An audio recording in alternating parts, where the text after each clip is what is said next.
ಪ್ರತಾಪ್ ಸಿಂಹ ಅವರು ಕಣ್ಣೀರು ಹಾಕಿದ್ದಾರೆ, ನಾನು ಕೆಲಸ ಮಾಡಿದ್ದೀನಿ, ಟಿಕೆಟ್ ಸಿಗುತ್ತೆ ಅಂತ. ಅಲ್ಲ, ಪ್ರತಾಪ್ ಸಿಂಹ ಅವರು ಮೈಸೂರು ಕೊಡಗಿನ ಸಂಸದರಾಗಿ 2 ಸಾರಿ ಗೆದ್ದು ಕೆಲಸ ಮಾಡಿದ್ದಾರೆ, ಕೆಲಸ ಮಾಡಿಲ್ಲ ಅಂತ ಹೇಳಲ್ಲ. ಪಕ್ಷ ಯಾವುದೇ ಇರ್ಬೋದು, ಕೆಲಸ ಅಂತೂ ಮಾಡಿದ್ದಾರೆ. ನಮ್ಮ ವ್ಯವಸ್ಥೆಯಲ್ಲಿ ಯಾವ ಥರ ಇದ್ದೀವಿ ನಾವು ಅಂದರೆ, ನಮ್ಮ ಕೆಲಸಕ್ಕಿಂತ ಹೆಚ್ಚಾಗಿ ನಮ್ಮ ನಡವಳಿಕೆಗಳನ್ನ ಜನ ಗಮನಿಸ್ತಾರೆ. ನಾನು 100ಕ್ಕೆ 100 ಕೆಲಸ ಮಾಡಿ 100ಕ್ಕೆ 100 ನಾನು ಒಂದು ರೀತಿಯಲ್ಲಿ ಜನರಿಗೆ ವಿರೋಧಿ ಅಂತ ಕಂಡಾಗ ಪರಿಣಾಮನೇ ಬೇರೆ ಬೇರೆ ಥರ ಆಗ್ತಾ ಹೋಗುತ್ತೆ. ಹಾಗಾಗಿ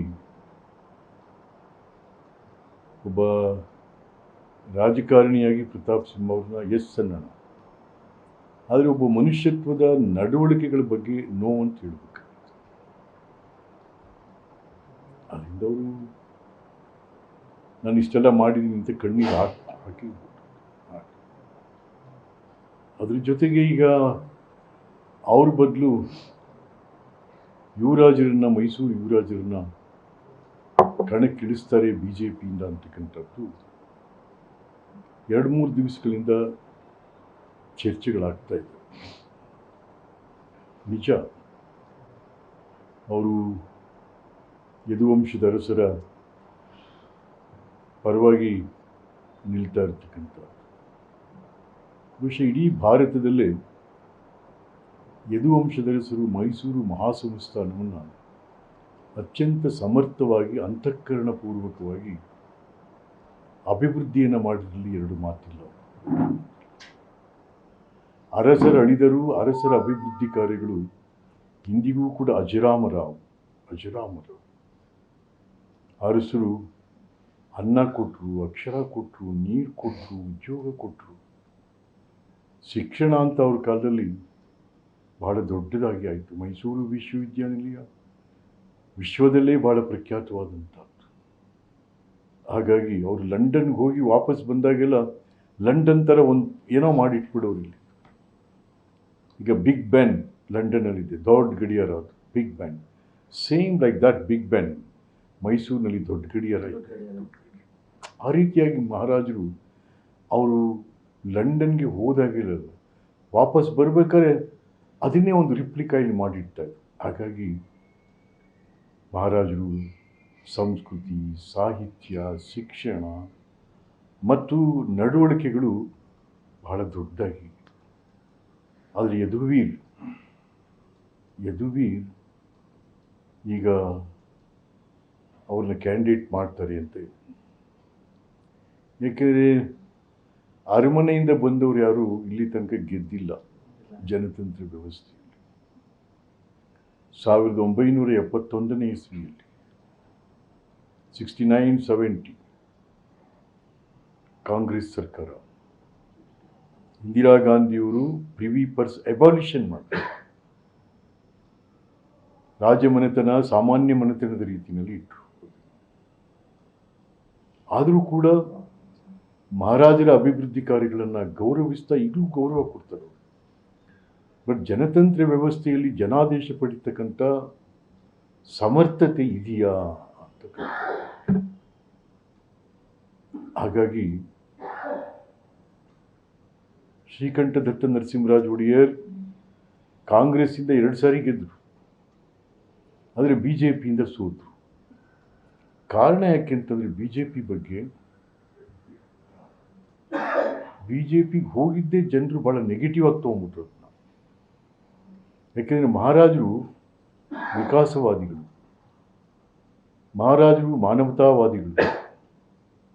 ಅದಕ್ಕೆ ವಿರುದ್ಧವಾಗಿರ್ತಕ್ಕಂಥ ಒಂದು ಪಕ್ಷದಲ್ಲಿ, ಅಂಥ ಧ್ಯೇಯ ಧೋರಣೆಗಳಿರ್ತಕ್ಕಂಥ ಪಕ್ಷದಲ್ಲಿ ಅರಮನೆಯವರು ಹೋಗಿ ಅಭ್ಯರ್ಥಿ ಆದರು ಅಂತ ಅಂದಾಗ ಜನರು ಅದನ್ನು ಮಾನ್ಯ ಮಾಡಲಿಲ್ಲ.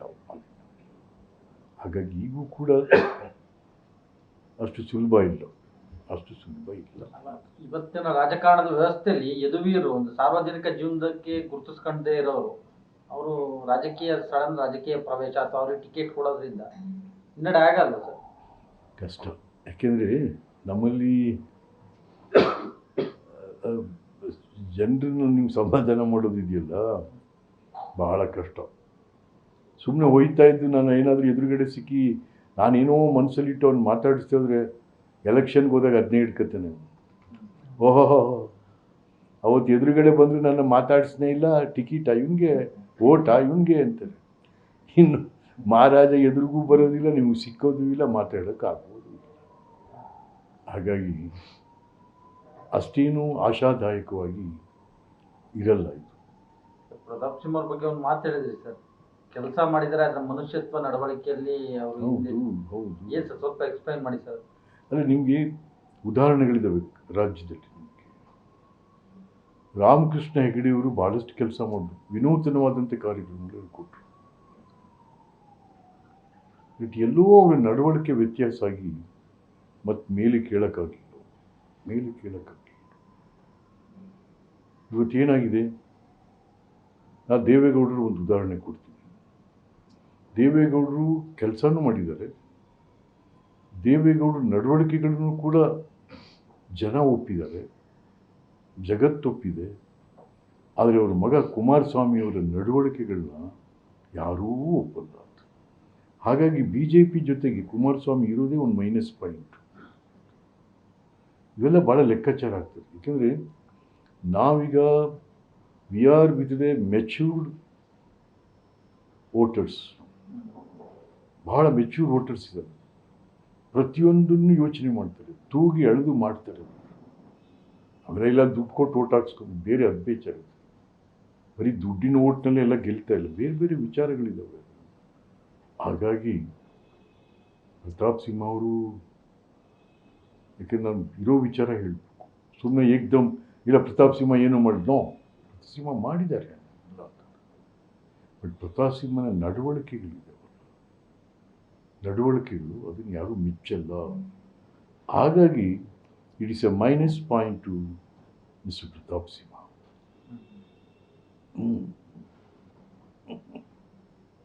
ಅಂತ ಮೈನಸ್ ಪಾಯಿಂಟ್ ಏನಿದೆ ಸರ್ ಅದರಲ್ಲಿ, ಯಾಕೆ ಇಷ್ಟು ಮಿಸ್ ಆಗಿದೆ ಅಂದ್ರೆ ಅವರು RSS ಹಿಂದುತ್ವ ಅಂತೆಲ್ಲಾನು ಮುಂಚೂಣಿಗೆ ಬಂದು ಮಾತಾಡ್ತಾ ಇದ್ರು, ಸಿದ್ದರಾಮಯ್ಯ ವಿರುದ್ಧ ತೊಡೆ ತಟ್ಟಿ ಮಾತಾಡ್ತಾ ಇದ್ರು ಸರ್. BJP ಸಿದ್ದರಾಮಯ್ಯ ವಿರುದ್ಧ ಯಾರು ತೊಡೆ ತೊಡ್ತಾರೋ ಅವ್ರಿಗೆ ಟಿಕೆಟ್ ಫಿಕ್ಸ್ ಅನ್ನೋದು ಇತ್ತು. ಅಂತವ್ರಿಗೆ ಯಾಕೆ ಪ್ರತಾಪ್ ಸಿಂಹ ಮಿಸ್ ಆಗಿದೆ? ಅಲ್ಲ, ತೊಡೆ ತಟ್ಟಕ್ಕೆ ಯಾರ ಮೇಲೆ ಬೇಕಾದ್ರೆ ತಟ್ಟಬಹುದು. ಭೀಮನ ವಿರುದ್ಧ ತೊಡೆ ತಟ್ಟಿದ ದುರ್ಯೋಧನ ಗತಿ ಏನಾಯಿತು? ವೈಶಂಪಾಯನ ಸರೋವರದಲ್ಲಿ ಮುಳುಗಿದ್ರು ಕೂಡ ಎದ್ದು ಬರಬೇಕಾಯಿತು. ಹಾಗಾಗಿ ತೊಡೆ ತಟ್ಟಿದವ್ರು ಯಾರು? ತೊಡೆ ಎಲ್ರಿಗೂ ಇದೆ, ತಟ್ಟಕ್ಕೆ ಕೈಯೂ ಇದೆ. ಪರಿಣಾಮ ಏನದು? ಪರಿಣಾಮ ಹೇಳಿಕೆಗಳು ಅವರ ನಡವಳಿಕೆನೇ ಮುಳುವಾಯ್ತಾ ಅಂತ ಅವ್ರ ಹೇಳಿಕೆ ನಡವಳಿಕೆ. ಖಂಡಿತ ಅವರ ಹೇಳಿಕೆಗಳು ಬಹಳ ಕೆಟ್ಟದಾಗಿ ನಡೆಸ್ಕೊಳ್ಳುವಂಥದ್ದು, ಮತ್ತು ನಾನೇ ಬುದ್ಧಿವಂತ ಅನ್ನೋದು, ನನಗೆ ಎಲ್ಲ ಗೊತ್ತು ಅನ್ನೋದು. ಒಂದು ಸರಿ ಅವರು ಭಾಷಣ ಮಾಡಿದ್ರು, ಮೈಸೂರು ಮಹಾರಾಜರಿಗಿಂತ ಒಂದು ಕೈ ಮೇಲೂ ನನ್ನ ಅಭಿವೃದ್ಧಿ ಕಾರ್ಯಕ್ರಮ. ಇದಕ್ಕಿಂತ ದುರಂಕಾರದ ಮಾತುಗಳು ಬೇಕಾ? ಮಹಾರಾಜರು ಅಂದರೆ ಕೈ ಮುಗಿಯೋದು.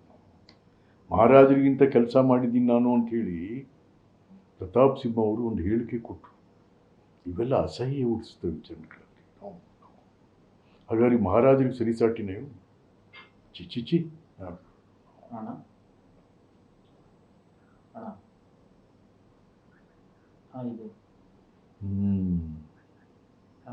ಓಕೆ ಸರ್, ಎಷ್ಟು ಗಂಟೆ? 1 ಗಂಟೆಗ?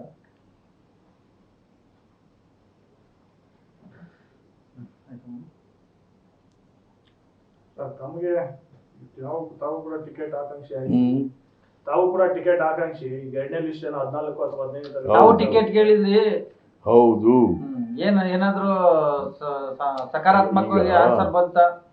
ನಾನು technically I mean BJP, technically. Practically I am a socialistic ideology man. Yes. ನಾನು ಅದಕ್ಕೆ ಸಿದ್ದರಾಮಯ್ಯನವ್ರಿಗೂ ಕೇಳಿದೆ, ಕೊಡಿ ನನಗೇನೆ ticket. Yes, I can win Mysuru. ನಂತರನೇ ಕಾಂಗ್ರೆಸ್ಸು, ಜನತಾ ಪಾರ್ಟಿ, BJP ಎಲ್ಲ ಸುತ್ತಾಡ್ಕೊಂಡ ಮುದ್ದನ್ಮೇಗೌಡರಿಗೆ ಇವತ್ತು ಸೇರಿಸ್ಕೊಂಡು ನಾಳೆ ಟಿಕೆಟ್ ಕೊಡ್ತೀರಾ? ನನಗೆ ಯಾಕೆ ಆಗಬಾರ್ದು? ನಾನು MP ಆಗಿರೋನು. MP ಆಗಿ ಕೆಲಸ ಮಾಡಿರು, ಅನುಭವಿಸ್ತಾ ಇರುವಂಥದ್ದು. ಈಗ ನೋಡಿ ಇಲ್ಲಿ ನಾವು ಇಡ್ತಾ ಇರೋದು ರಾಜಕಾರಣ ಎಲ್ಲಿ ಇಡುತ್ತಾ ಇದ್ದೀವಿ ಅಂದರೆ, ಒಬ್ಬ ಕ್ಯಾಂಡಿಡೇಟು ಅನುಭವಿಸ್ನ, ಸಂಸದೀಯ ಪಟುವ, ಪಾರ್ಲಿಮೆಂಟಲ್ಲಿ ಕೂತು ಚರ್ಚೆ ಮಾಡಬಲ್ಲ, ಪಾರ್ಲಿಮೆಂಟಲ್ಲಿ ಕೂತು ಜಗತ್ತಿನ ದೇಶದ ರಾಜಕಾರಣ, ಅಭಿವೃದ್ಧಿ, ರಾಜತಾಂತ್ರಿಕ ವ್ಯವಸ್ಥೆಯನ್ನು ಸಮರ್ಥವಾಗಿ ಮಾತಾಡಬಲ್ಲ. ಇದು ಯಾವುದನ್ನು ಯೋಚನೆ ಮಾಡಲ್ಲ. ಈಗ ಟಿಕೆಟ್ ಕೊಡುವಾಗ ದುಡ್ಡಿದೆಯಾ, ನಿನಗೆ ಜಾತಿ ಇದೆಯಾ, ಇಷ್ಟೇ. ಅದರಿಂದ ಏನಾಗ್ತದೆ, ಇಡೀ ವ್ಯವಸ್ಥೆನೇ ಹಾಳಾಗ್ತಾ ಇದೆ. ಥ್ಯಾಂಕ್ ಯು ತಿಮ್ಮೇಗೌಡ್ರಿ. ನ್ಯೂಸ್ ಫಸ್ಟ್ ನಿರ್ಭೀತಿಯಿಂದ ನಿಮ್ಮ ಪರವಾಗಿ.